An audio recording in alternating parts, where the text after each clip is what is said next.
So would you say that this message is a message of hate, or a positive or a negative message that we're doing out here? It's a positive, definitely. It will work. Because you're saving us.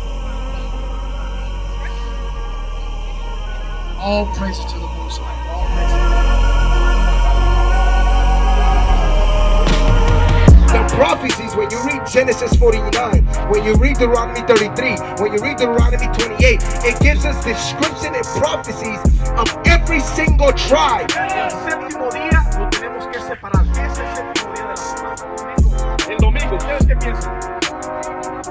¿Qué día es el séptimo día? Mi hermano Omar dijo que el domingo. ¿Ustedes qué opinan?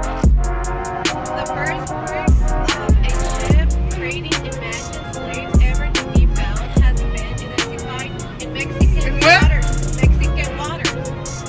You're reading slave ships in where? Mexican waters.